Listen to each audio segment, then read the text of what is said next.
Hello everyone, welcome back to my channel. This is Math Ideathon with me Vasugi. Now we are moving to equation and exercise 3B. First Roman. So first Romanல equation தான் பார்த்துட்டு இருக்கோம். இப்போ பாருங்க அவங்க கொடுத்திருக்க information வந்து 200 rupees 20 shares each available at discount of 20% give 10% dividend. The return rate of returns.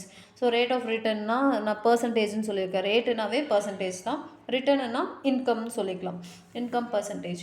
So income percentage தான் கண்டுபிடிக்க சொல்லியிருக்காங்க. ஃபஸ்ட் அதுக்கு முன்னாடி நம்ம எப்படி இந்த 200னா என்னது, ருபீஸ் 20 ஷேர்ஸ்னால் என்னதுன்னு ஃபஸ்ட்டு தெரிஞ்சுக்கணும். 200னா எதுவும் இல்லை, இது வந்து நம்பர் ஆஃப் ஷேர்ஸ், இன்னும் ருபீஸ் இல்லாமல் இருக்குல்ல. ஸோ இது வந்து நம்பர் ஆஃப் ஷேர்ஸ் வந்து 200. நெக்ஸ்ட்டு ருபீஸ் 20 ஷேர்ஸ்ன்றது என்வி கொடுத்துருக்காங்க. என்வி வந்து rupees 20 available at a discount percentage கொடுத்துருக்காங்க. இது வந்து டிஸ்கவுண்ட்னே எழுதுங்க, ஏன்னா டிவிடெண்ட் பர்சன்டேஜும் எதுவும் கன்ஃபியூஸ் ஆகக்கூடாது. டிஸ்கவுண்ட் வந்து 20% கொடுத்துருக்காங்க, டிவிடெண்ட் பர்சன்டேஜ் வந்து 10% கொடுத்துருக்காங்க. ஸோ இதில் வந்து ஃபஸ்ட்டு நம்ம என்வி கண்டுபிடிச்சிக்கலாம், அப்புறமா ரேட் ஆஃப் இன்ட்ரெஸ்ட் கண்டுபிடிக்கலாம். ஸோ இங்கே பாருங்கள், ரேட் ஆஃப் ரிட்டர்ன்ஸ் கண்டுபிடிக்கலாம்.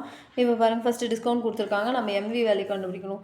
ஃபஸ்ட்டு 20% வந்து நம்ம ருபீஸில் மாற்றணும். 20/100 இன்ட்டு எதை பேஸ் பண்ணி கண்டுபிடிக்கணும்னா 20. ஸோ இதை கேன்சல் பண்ணால் 4 rupees தான் வந்து உங்களோட டிஸ்கவுண்ட். ஸோ எம்வி என்னவா மாறும், 20 rupeesலேருந்து 4 rupees மைனஸ் ஆனால் 16 rupees தான் உங்களோட எம்வி. ஓகேவா? நெக்ஸ்ட்டு அவங்க என்ன கேட்டிருக்காங்க சொல்யூஷனில், அவங்க கேட்டிருக்கிறது வந்து ரேட் ஆஃப் ரிட்டர்ன். ரேட்டுனாவே பர்சன்டேஜ்னு சொன்னேன், ரிட்டர்ன்னா இன்கம் பர்சன்டேஜ் தான் கேட்குறாங்க. இன்கம் பர்சன்டேஜ் ஃபார்மில் வந்து income percentage of MV equal to dividend percentage of NV. இன்கம் பர்சன்டேஜ்ன்றது இன்கம் பை 100 இன்ட்டு எம்வி வந்து நம்மளுக்கு தெரியும் 16. டிவிடெண்ட் பர்சன்டேஜ் பாருங்கள், டிவிடெண்ட் வந்து 10%, 10/100 இன்ட்டு என்வி பாருங்கள் 20. ஸோ இதை எல்லாமே கேன்சல் பண்ணிக்கலாம். இங்கே வந்து என்னால் கேன்சல் பண்ண முடியல, இங்கே வந்து எனக்கு 2 கிடச்சிருக்கு. So I into 16/100 equal to 2 கிடச்சிருக்கு. ஸோ இப்போ நான் என்ன பண்ணணும், 100ம் இது வந்து இந்த சைடு போச்சுன்னா ரெசிப்ரோக்கலில் போகும், இல்லை இது டினாமினேட்டரில் இருக்குது, இந்த சைடு வந்துச்சுன்னா நியூமரேட்டர் போகும். இது நியூமரேட்டரில் இருக்குது, இது வந்துச்சுன்னா டினாமினேட்டரில் வரும். ஸோ இதை கேன்சல் பண்ணுங்கள், இது 8. 100 டிவைடட் பை 8.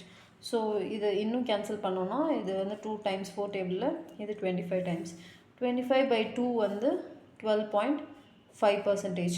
ஸோ இப்போ பாருங்கள், நம்மளோட இன்ட்ரெஸ்ட் பர்சன்டேஜ் பார்த்தீங்கன்னா 12.5%. ஆனால் ஒரே ஒரு விஷயம் மட்டும் இங்கே கிளியராக கொடுக்கல, ஈக்குவேஷனில் ஆப்ஷனே வந்து 12.5 இல்லை, பட் நம்மளோட ஆன்சர் வந்து 12.5 தான். இங்கே வந்து மேபி பாயிண்ட் வைக்க வந்து மறந்துருப்பாங்க, 125ன்னு கொடுத்துருக்காங்க. ஸோ அது வந்து 12.5ன்னு மாற்றி எழுதிக்கோங்க. இது வந்து ஆன்சர் வந்து 12.5 தான் ஈக்குவேஷனுக்கு. ஓகேவா? Catch you in the next video. Bye.